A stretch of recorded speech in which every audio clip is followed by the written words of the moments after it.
Ако си тръгнеш, ще ти взема децата. Все повече стават мъжете, които признават гласно, че са в капана на манипулация и изнудване. Често говорим за насилието над жени, защото ни е трудно да си представим, че един мъж също може да бъде малтретиран. И това вероятно е така в повечето случаи, когато става дума за физическо посегателство. Психологическият натиск обаче остава метод за контрол, който е труден за идентификация, не е криминализиран, но поставя жертвите в неизгодни и често кошмарни условия. За насилието над мъже ще говорим днес. Останете с нас. Сделките с недвижими имоти намаляват в сравнение с пика през последните години. Ще се забави ли ръстът на цените? Прогнозата на експертите. Мъжете, подлагани на тормоз вкъщи, са се увеличили значително, сочи статистиката на МВР. Със специалисти обсъждаме формите на насилие срещу силния пол и профила на жертвите. Търсенето на имоти в София се забавя, но цените са си същите. Дори продължават, макар и с по-бавни темпове отпреди, да се повишават. До кога ще наблюдаваме ескалацията и какви са прогнозите за следващите месеци? Мой гост е Цветелин Иванов, менеджер продажби и консултант недвижими имоти. Добър ден! Здравейте на вас и на вашите зрители. Някои смели потребители сравняват цените в София с тези в Дубай. Ами, не са съпоставими, поради факта, че в Дубай в момента е много интересно да купиш един имот чисто инвестиционно и да го отдаваш под наем, защото там имат по-висок return of investment. Също време в София в момента се търсят само единствено имоти за живеене, а не и такива, които да са чисто инвестиционно да бъдат закупени и отдавани под наем дългосрочно. Това как се разбира? Една сделка поради какви причини, с каква мотивация се сключва? Към момента наблюдаваме само единствено купувачи, които си търсят имоти за лични нужди или да оголемят техния апартамент от двустаен, тристаен, от тристаен, четиристаен, или да им е първо тяхно жилище. Това са единствените към момента купувачи за жилищни имоти в София и страната. А как си обясняваме този ръст през последните години, който, предполагам, сте съгласен, много висок на цените?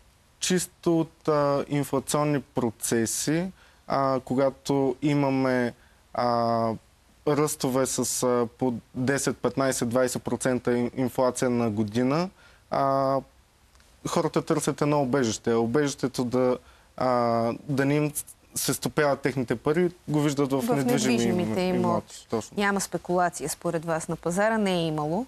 Към момента не. Единствено спекулативни сделки, които се наблюдават към момента, са покупка на зелено на много ранен етап и препродажбата или в техния процес на изграждане, или към крайния етап. Според някои статистики пика през последните 10 години в реализирането на сделки е през 2021-2022 година този период. Точно така, като 2022 е наистина един голям пик. Ние през 2023 спрямо 2022 си имаме 10% спад в броя сделки, но същевременно, ако погледнем 2023 спрямо 2020 или 2019 година, не наблюдаваме такъв. Сходно е положение. Да, а какви са причините за този пик от миналата година и сега в такъв случай може ли да го наречем спад или по-скоро е нормализиране на пазара? Ами в момента смятам, че сме участници на един много спокоен пазар. Няма ги тези високи ръстове ежемесечни, както през 2022 година. Този спокоен пазар през 2023 година отначало започна с много нисък процент сделки, но имаше едно догонване към края на 2023. Има ли насищане на пазара? Не. Имаме в момента голямо търсене, а малък брой предлагане на качествени имоти, които са обзаведени, които са готови за нанасене и готови имоти на пазара липсват. Много ви благодаря, че споменахте думата качествен имот, защото отваряте една изцяло нова тема. Наблюдават се някои много неизгодни сделки само заради мястото или квадратурата на жилището, което обаче без основен ремонт не може да служи за нанасяне. Имате ли и вие такива наблюдения? Да, има изключително търсени райони, защото за един имот най-важното е локацията. от нея трябва да започнем. Това ли е всъщност водещото все още в търсенето и на потребителите? Локацията? Винаги в цял свят локацията е най-важното нещо за един имот. След това идва типа строителство, след това идва квадратурата и наблюдаваме в идеални локации в столицата, където имоти на сравнително високи цени по 2500-3500 евро на квадратен метър за тотален ремонт се купуват с цел или да живеят хората в тях, или да бъдат препродадени на още по-висока стойност, защото има цени в столицата и по 5000 евро на квадратен метър в конкретни райони. Трябва ли тези цени да бъдат съобразени малко или много с състоянието все пак? Започваме пак с номер 1 локацията. Значи потребителите са съгласни на тази сделка. Да, точно така. Добре. Продължавате да растат цените? От 2023 спрямо края на 2022 нямаме голям ръст в цените. Може би такъв се наблюдава само единствено в новото строителство. Защо наблюдаваме такъв ръст? През 2023 година имаме по-малък процент издадени брой разрешения за строеж, съответно и стартирали строежи спрямо 2022, което намаля продукта, който е изнесен на пазара днес и по този начин повече хора търсят този продукт. И другото нещо е намалянето на качествените имоти, които в момента са на пазара. Тези две неща как ще ги свържем? Липсата на достатъчно качествени имоти, които да задоволят търсенето на пазара и цените на имотите през следващата половин година, следващите 6 месеца. Смятам, че поради малкото предлагане в момента има опция цените на имотите леко да нараснат, но смятам, че 2024 също ще бъде толкова спокоен пазар, колкото и през 2023 година. В днешно време тези хора, които са изчаквали 2020, 2021, 2022, 2023 година да закупят имот, до някаква степен ще се убедят, че колкото и да чакат, цените по-скоро няма да паднат. И има други фактори през 2025 и 2026, които допълнително ще вдигнат цените на имотите, които са с влизането ни в Шенген и обръщането на валутата ни в евро. Тоест, вие съветвате потребителите, ако планират подобна инвестиция, да бъде по-скоро? През 2024 е удобен този момент, защото през 2025 и 2026 ще видим отново едни вълни, които ежемесечно пак ще се покачват цените на имотите процентно с немалка стойност. Как търсенето се отразява на строителството в момента? И има ли още места за строителство в столицата? Имаме нова политика в столицата, съответно на новите хора, които управляват столицата, смятат да намалят етажността с цел по-добър живот, начин на живот. Аз съм за това нещо. Въпросът е, че по този начин ще ограничим по-младите хора, както и други хора, които желаят да закупят жилище. Ще ограничим тях от това да могат да го направят. Нали? По-малък процент от хората ще могат да го направят. И поради тази причина ще изместваме фокуса от основните квартали в момента на София, ще излизаме малко от нея и ще търсим покрайнините й. И ще видим един по-западен модел, който живеем по-близо до природата и пътуваме малко повече време до работното ни място. Тази тенденция не започна ли още по време на пандемията? Изнасянето към покрайнините? Точно така. Видяхме още по време на COVID времената. Ние, освен брокерска дейност, сме инвестиционно дружество, което построихме един комплекс в Бояна и стартирахме строителство точно през 2020 година. И видяхме, че това е един от най-търсените продукти на пазара, а именно къщите. Съответно имаме фокус през тази година и следващата да започнем още 2 такива комплекса. В такъв случай интересът към имотите от малки населени места повишава ли си и там растат ли цените? Има повишение, но около основните големи градове. Районите, които са малко по-бедни в България, по-скоро тези имоти остават неинтересни и същевременно необитавани към този момент. Това продължава да бъде така. Понеже основно за София говорихме до момента, сходно ли е положението в другите големи градове? Ами в Пловдив наблюдаваме ръст пък на новото строителство, което е интересно. Имахме повече разрешения за строеж спрямо София дори през 2023 година и там пазара е по-скоро по-регулиран. Други наблюдения мои за пазара в Банско и курортните градове, които са покрай зимните ни курорти, там наблюдаваме една стабилност, случват се сделки, също и на Черноморието. Не е огромно търсенето, но си го има.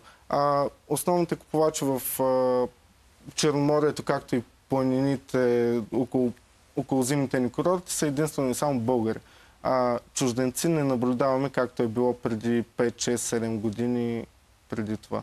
Зеленото строителство провокира някои съмнения също през последните години заради колебанието на пазара, икономическите движения. Продължават ли хората да се страхуват от рискове, свързани с промяна на цената или реализиране на обектите? Наблюдавахме такъв тип тенденция, когато имаше покачване на цените на основните материали за строителство. И наблюдавахме индексации в цените, които инвеститорите имаха стойност на строителство 400-500 евро на квадратен метър, която им се вдигна двойно на тях и съответно някои добросъвестно си запазиха своите цени, но някои наложиха да има индексиране. Затова съветвам към момента купувачите, които са се насочили към ново строителство, много добре да сключат своя договор и да, ако имат нужда, да се обърнат към професионалисти. Други съвети имате ли към нашите зрители? Други съвети? Смятам, че 2024 е много добра за инвестиции в недвижими имоти за лично строителство.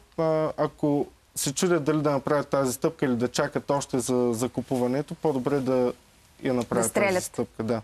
Благодаря много за ценните съвети и важната информация. Ние продължаваме, уважаеми зрители, веднага след рекламите, когато ще говорим за насилието над мъже.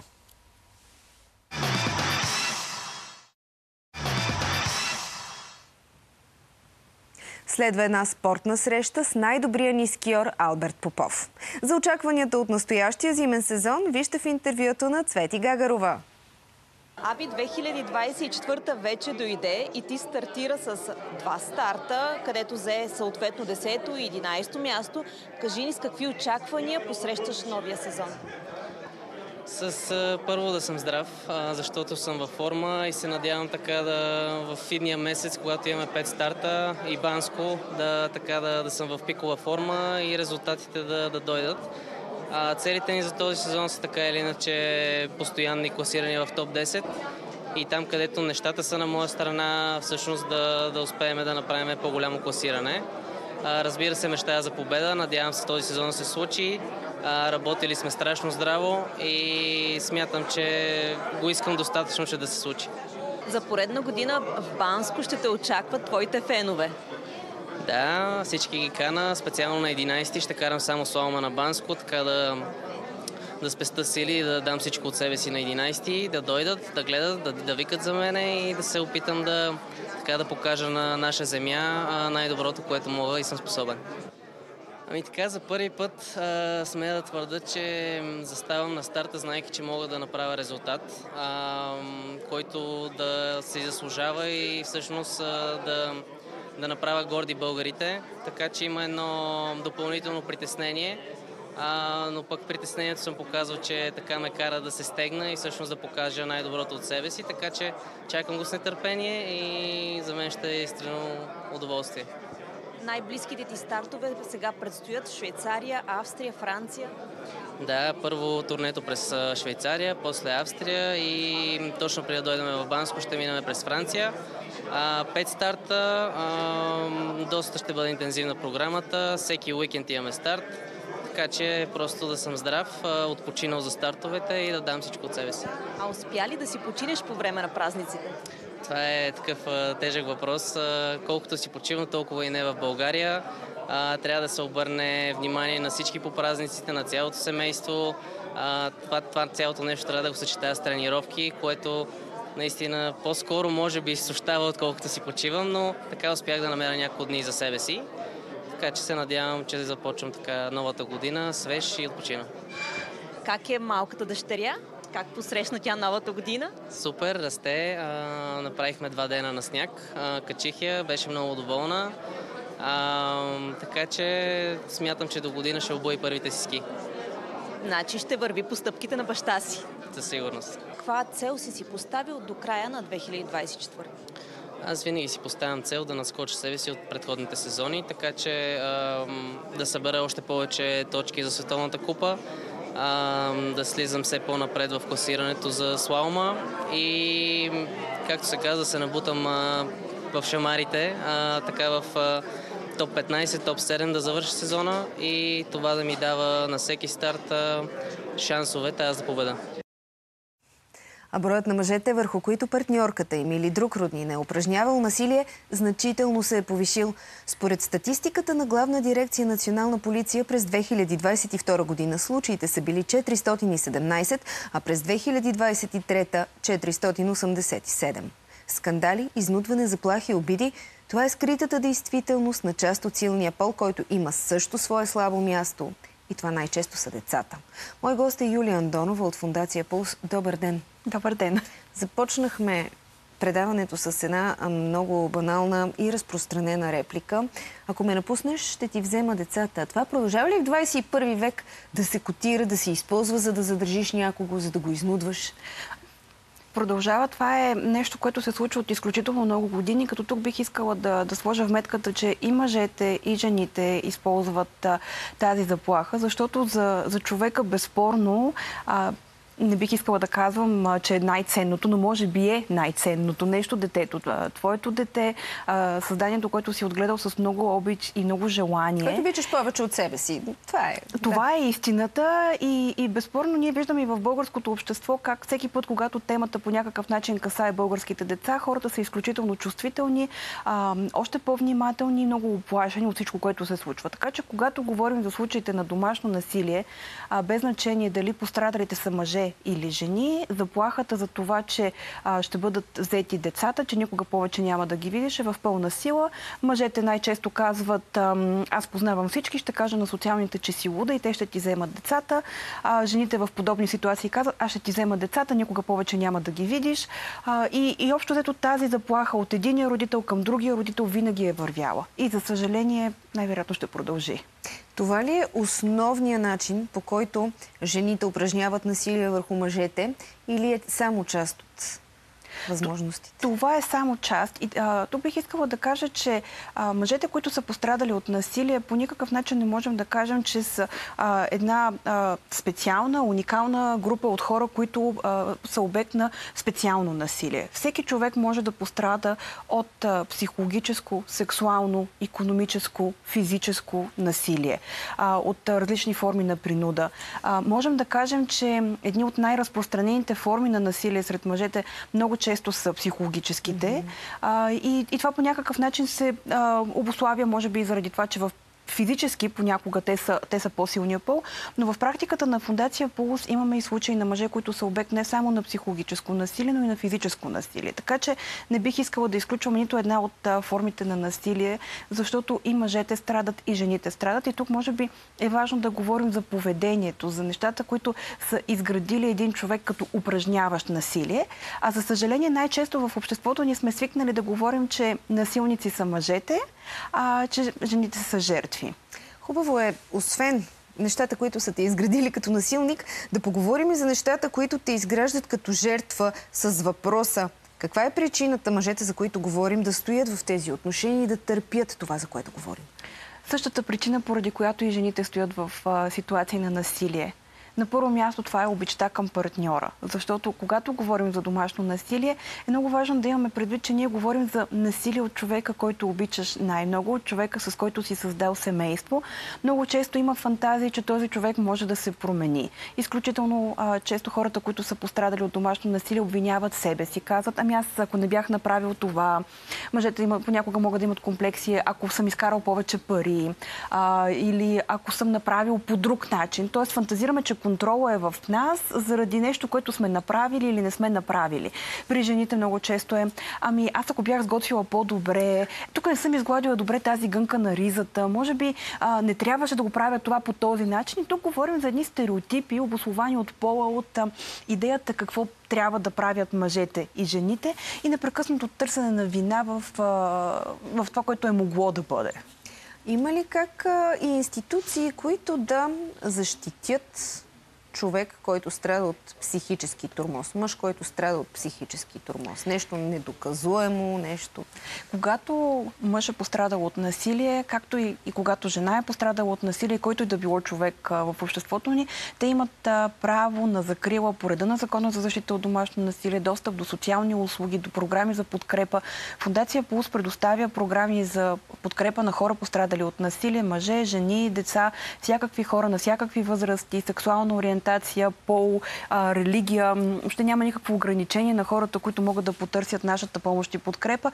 И в българското законодателство това също така е регламентирано. Законът за защита от домашно насилие не е закон за защита на жените, той е закон за защита срещу домашно насилие за всеки един български гражданин, който има нужда от помощ и подкрепа. Тоест, ако мъж е пострадал от домашно насилие, има нужда от подкрепа, той има право на всички регламенти, които са изписани там. Има право на психологическа подкрепа, има право на ограничителна заповед, настаняване в кризисен център.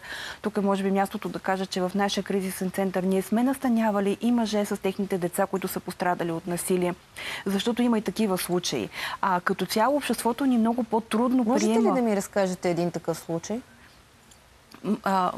Баща на едно или две деца, настанени в кризисния център, следствие на упражнено с години психологическо и физическо насилие от страна на майката. Бащата прекара доста дълъг период в кризисния център, тъй като поради спецификата на случай, непрекъснато изпращане на сигнали срещу него от страна на майката, имаше много голяма съпротива и от страна на институциите, които много дълго време не вярваха, че този човек всъщност е обект на насилие. И тук може би идва големия проблем.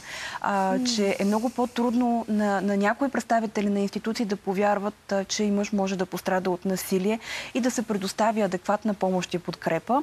Много бих искала да използвам вашият ефир, за да кажа, че всеки човек има право на закрила, че всеки човек, който е пострадал от насилие, е важно да се обърне към полиция, към социални служби, към организации като Фондация Пулс, които предоставяме денонощна подкрепа, защото никой няма право да бъде обиждан, нараняван и унижаван, особено от човека, с който има най-близки отношения.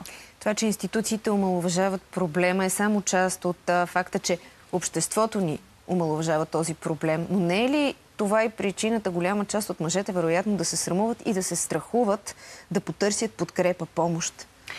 Тук можем да търсим причината малко по-надълбоко и в вкоренените в обществото ни заблуди, че мъжете трябва да са силни, че мъжете не трябва да плачат, че мъжете не трябва да проявяват чувства, емоции, че трябва да бъдат стабилни като скала. Чували сме израза мъжка опора, женска слабост, нали, всички тези стереотипи в обществото ни за мъжете и за жените.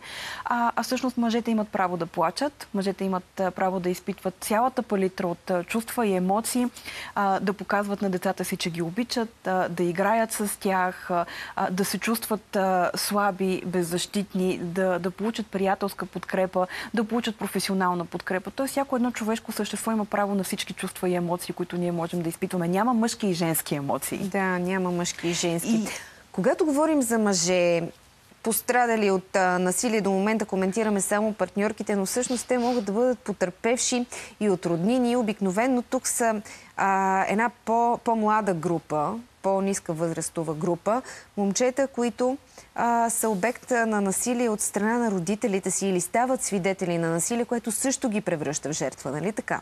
Винаги е така. Когато едно дете израсне в семейство, в което има насилие между родителите, без значение дали е упражнено насилие, физическо насилие върху самото дете, самия факт, че то вижда неговите родители да упражняват насилие един върху друг, съгласно българското законодателство го прави жертва на насилие. Когато едно дете расте в такава нездрава семейна среда, то много по-често пренася този модел на взаимоотношение в себе си. Или започва да функционира като жертва, или като насилник.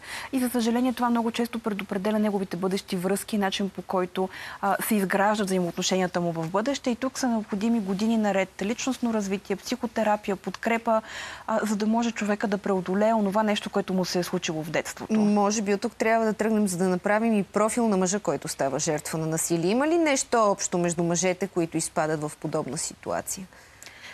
Детство в насилие. И това е общото и при мъжете, и при жените. Тогава, когато си израснал в една ситуация на домашно насилие, на неспирно домашно насилие от страна на твоите родители, без значение дали физически си бил обекта, а за съжаление трябва да кажа, че много често децата и физически са обект на изключително жестоки неща, които се случват от техните родители. И тук е много важно ние като общество да сме нетърпими към това и тогава, когато видим родител, който упражнява насилие към децата си, да реагираме. Защото по този начин, ако не реагираме, ние в бъдеще сме съпричастни и отговорни за съдбата на един човек, който няма да има пълноценен начин на живот. Какви промени са необходими според вас? На първо място, може би тук е момента да поздравя българската държава, че наистина в последните години се полагат усилия и по-активно политиците говорят за проблема домашно насилие и се търсят законодателни решения, така че с изключително бавни стъпки ние вървим в тази насока. Но по-трудното нещо е да променим себе си, да променим обществото си, да сме нетолерантни към насилието, да реагираме и всеки път, когато в съседния апартамент чуем скандал, да повикаме полиция. Когато видим човек с насинено око, когато приятелката ни каже, че пак е паднала по стълбите, да повикаме, да й кажем, че може да потърси подкрепа, да не игнорираме възможността нашият колега мъж да е жертва на насилие. Защото тези неща се виждат. Когато хората са сред приятели, в компании, по някакъв начин се усеща и се вижда това напрежение в повечето случаи. Така че можем да попитаме всичко наред ли е с теб, имаш ли нужда да поговориш, аз съм тук. Ако не сме готови ние като личности да чуем най-ужасните истории на хората, то има специалисти, чиято работа е да слушат тези истории и да помагат на хората да се възстановят от това, което са преживели. Благодаря за това гостуване. Надявам се да сме стигнали до повече хора, които имат нужда и от подкрепата, и от информацията, която им дадохме. А ние ще се видим отново утре, уважаеми зрители, за да говорим за грижата за психично болните у нас и изкуствения интелект в публичните комуникации. Започваме веднага след новините в 15. Желая ви приятен ден и останете с програмата на Нова Нюз.